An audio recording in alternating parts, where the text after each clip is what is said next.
Chapter 2 Logan. When classes ended, I hurried back to my room. With each step, my mind outran my feet by 1,000 paces. I couldn't wait to see Delilah again.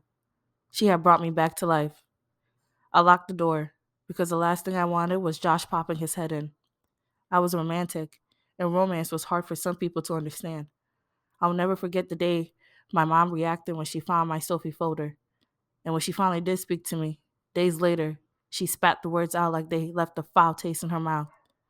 Don't ever let me find anything like that on your computer again. And that was that. I put on my headphones to shut out the noise of people in the hallway.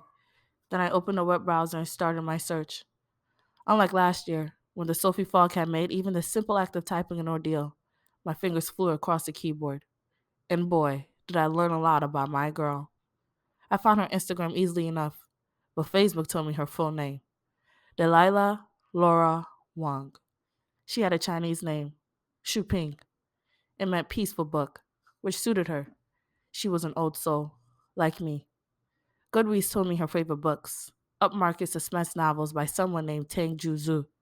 I bought all of the author's books, picturing Delilah's fingers, long and slim, caressed in the pages, her index fingernail caught ever so slightly between her teeth.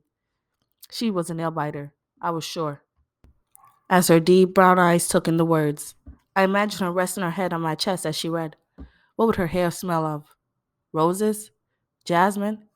Maybe frangipani. Definitely some sort of flower. I wasn't expecting Google to have much on Delilah, but a quick search rewarded me with a whole bunch of news articles. Her father was an oil-rig engineer who died in an offshore explosion large enough to be caught on satellite, leaving her with a trust fund from his life insurance. Mom worked at some giant tech company in Silicon Valley, which meant she was out of the house more often than in. They lived 10 miles away from school. Delilah did not board. The life insurance money was only enough to enroll her at Diricot as a day student. My heart hurt at the thought of what Delilah had been through. I knew the sort of loss she'd had. The hole that grounded in your entire being, so big and gaping you didn't think you could possibly continue, while everybody else kept on living and expecting you to limp along like you didn't just have a part of you ripped out. But I got it. I was the only one who really got Delilah. So, on to Instagram and Snapchat. Back in her old school, Delilah was an outgoing girl. There were hundreds of pictures of her laughing with friends, their skinny, 20 girl arms twinged around one another's necks. Aisha was in quite a few of them.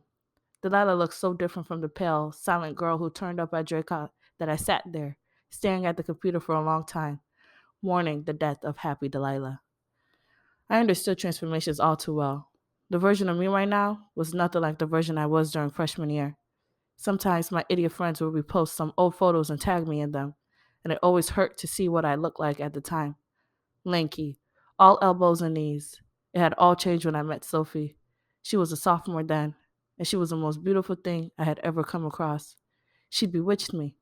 I knew I had to change myself to be worthy of her, and I did. I hit the gym hard. I choked down protein shakes. I tried out for various sports teams and made friends with the right people.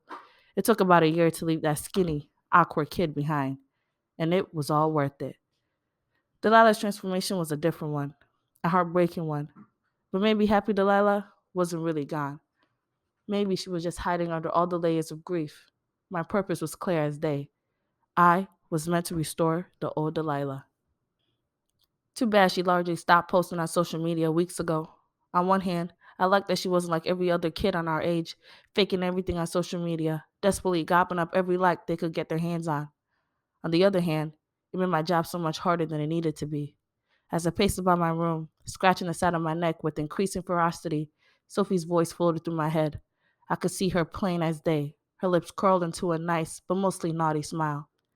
Nothing worthwhile ever comes easy, Lolo. You must know that by now.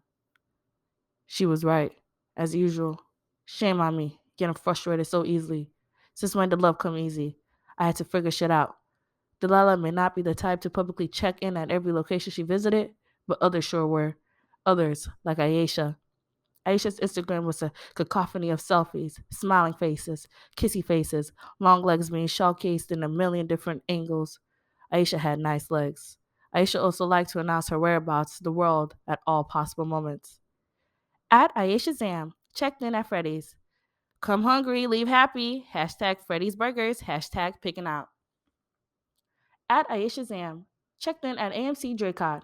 Movie night with the girls. Hashtag popcorn time. I scrolled through nearly a year's worth of banality. If only Delilah knew the lengths I was going for her sake before striking gold. At Aisha Zam. Checked in at 1876 Woodward Drive. Sleepover with the BFF. Hashtag just like when we were kids. And there was a picture of her and Delilah in matching pajamas. I stole out of the dorms that same night, climbing out of my window and keeping in the shadows until I was off school grounds. Then I ran, and it felt so good. I was Lazarus. I was alive again. Everything was amazing. I wanted to fly through the sky, shouting, but I managed to keep my excitement inside. It took a bit of effort, but I managed to make myself sit down when I caught the bus of Woodward Drive instead of pacing around or freaking the other passengers out. Delilah's neighborhood was nice, modest, but respectable. Trim lawns and lush trees lined the sidewalk.